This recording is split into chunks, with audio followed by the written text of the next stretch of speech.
Hello everyone. Hello. I hope you are all doing great and doing amazing. Today we will be making Toolo beef.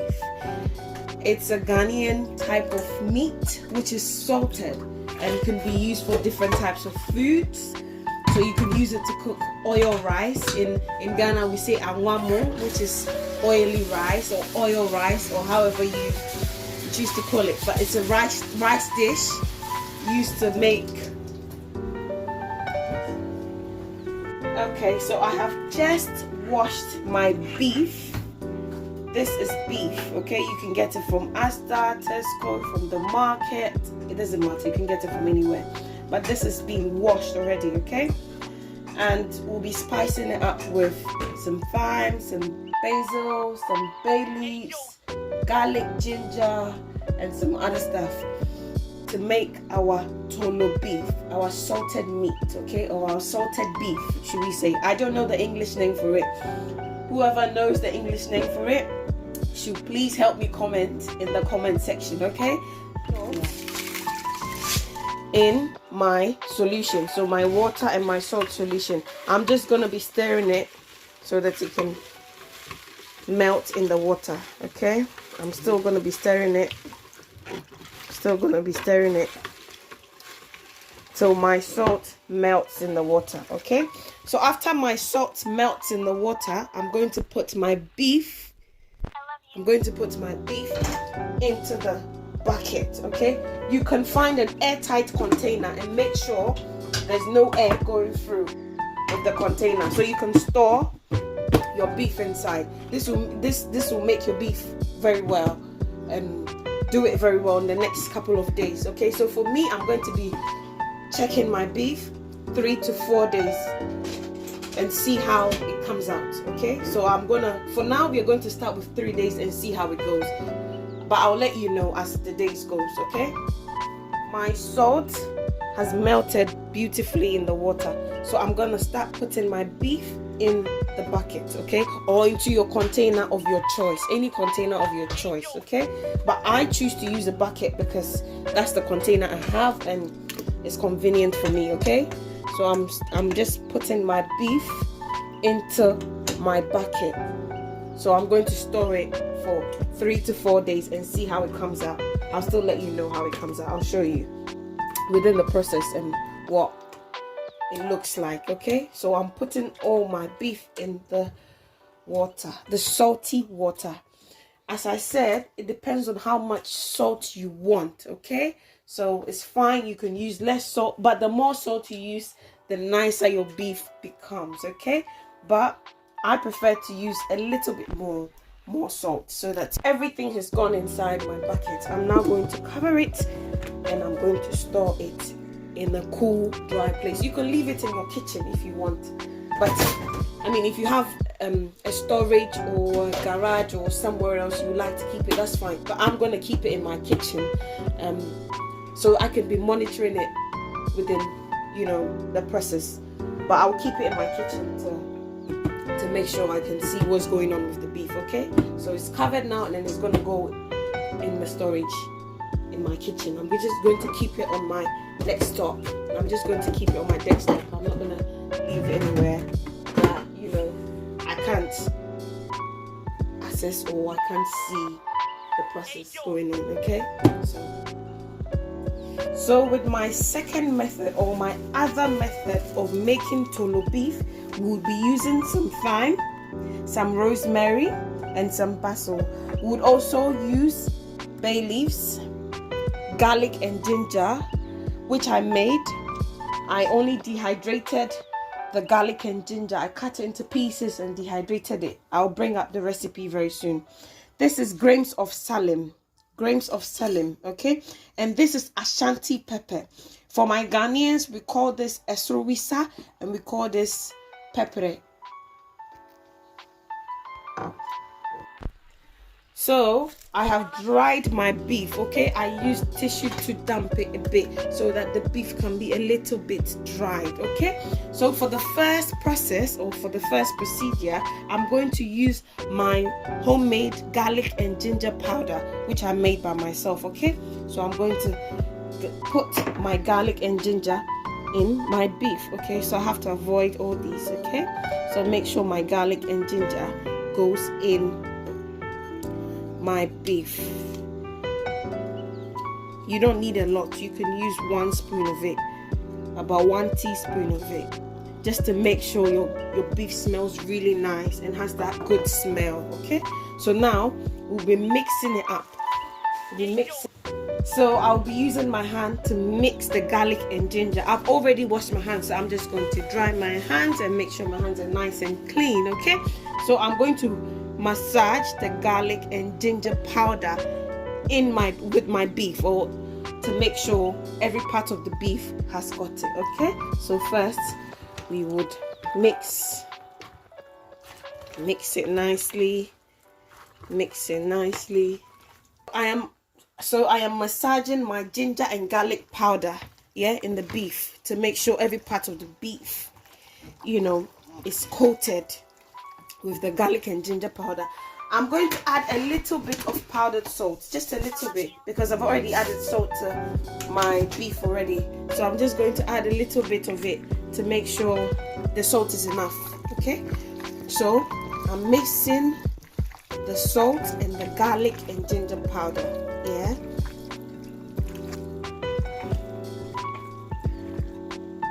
so I'm going to put my bay leaves, my grains of celery, my Ashanti pepper, and I'm going to put my rosemary, my basil, and my thyme. Okay, everything is going to go into my pan, and I'm going to just make sure I toast it for 2 to 5 minutes.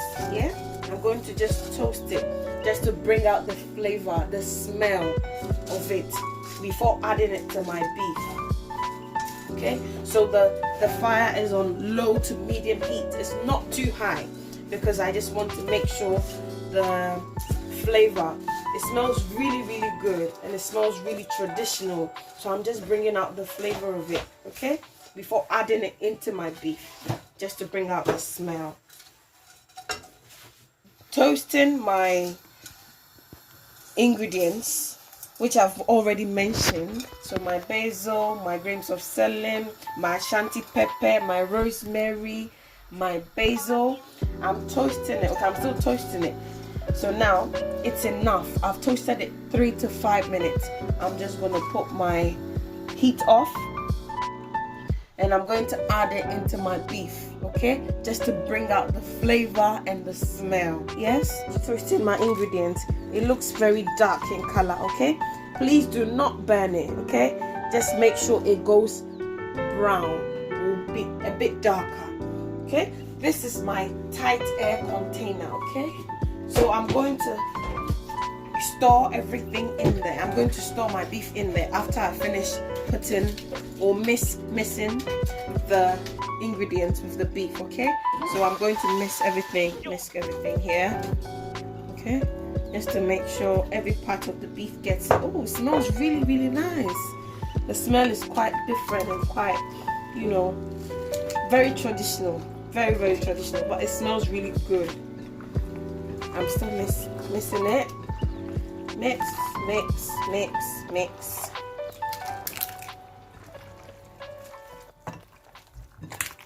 Mix, okay? Keep mixing until every part of the beef gets a little bit of the ingredients that we used. I'm going to be putting or adding my rock salt. This is rock salt. Using rock salt, your beef is not too salty because it takes the rock salt a long time to melt. That's why I like using the rock salt. But with the powdered salt, it melts very quickly. So with the rock salt, you're going to mix, mix, mix until every part of the beef gets salt. But as I said, you can always add as much salt as you want, okay? But with me, I don't like too much salt, so I'm not going to add a lot of salt. So, but as I said, you can keep adding salt to your taste. So let's add a little bit more. I think we're going to add a little bit more salt. This is the rock salt, okay? Adding a little bit of the rock salt. Airtight container. I have just put some rock salt at the bottom of the container before putting the beef inside. My beef is dried, okay? So I'm going to put the beef in the container with the salt underneath the bowl, okay? That's fine. So all the beef is gonna go inside.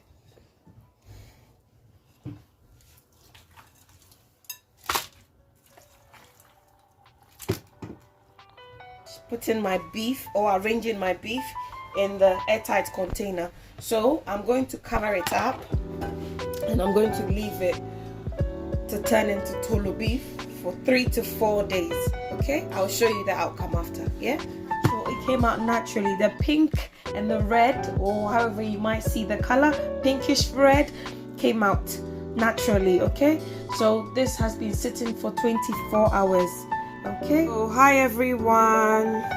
So this is 24, our beef has been sitting for 24 hours. Okay, so this is 24 hours of our beef in the making. So right now with this, even though we dried it before putting it in the bowl, we have to drain the water. Okay, so by the time it sits for 24 hours or more, there will be water sitting on top, or and we need to drain out this water so that we can close it, put the lid back on and put it back. The next day there will be water again, so we have to keep draining it until our beef process is done. Okay, so we are draining our water, we are draining everything, and then we are going to put the lid back on and store it for another 24 hours. And then once the water comes to sit on top again, we will drain it until the process is done. Okay, so we have to make sure we drain out the water. The water will always sit on top after some time. We have to just make sure everything is drained out. Okay, so we are still draining our water. So we have drained everything out. I'm sure this is the last bit of water coming out. So once we finish draining this out, we will place the lid back on our airtight container and we'll store it, okay, for the next day and see how it comes out.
Okay, so this is the last day of my Toolo beefy. I decided to keep it in for 5 days. Okay, so this is day 5. I'm taking everything out of my water. Okay, so I'm going to bag it and put it in the freezer. Okay, so that's how I keep mine. I'm going to keep mine in the freezer, and then whenever I need to use it, I will take it out. Okay, so this is the first method. Okay, so this is my second method. This is the dry one. Okay, I'm now taking everything out to be bagged. Okay, I'm going to bag these as well. These also smell really, really nice. This is the second method. It smells really, really nice. Okay, so I'm going to bag it as well and put it in the freezer. So I'm going to start bagging my beef, okay, or my Toolo beefy. So this is the bags I have. This is the type of bags I have, freezer bags I have. So I'm just going to use these, okay. So I've started bagging them into portions. So this is the quantity I will need for my soup, okay. So with the first method, it's mostly used to make soups or, you know, any other meals. You can actually use it for anything you want, but I prefer to use this type for soups, and the dry ones for stew, jollof, oil rice, or amamo, or however you might call it, okay. So I started bagging them into portions. So this is how everything came out, okay. So I have just finished bagging my beef. So this is the dried one and this is the wet one. I'm now going to put them in one bag. So I'm going to put the dried in one bag and I'm going to put the wet in one bag, so that it's very easy to differentiate, okay.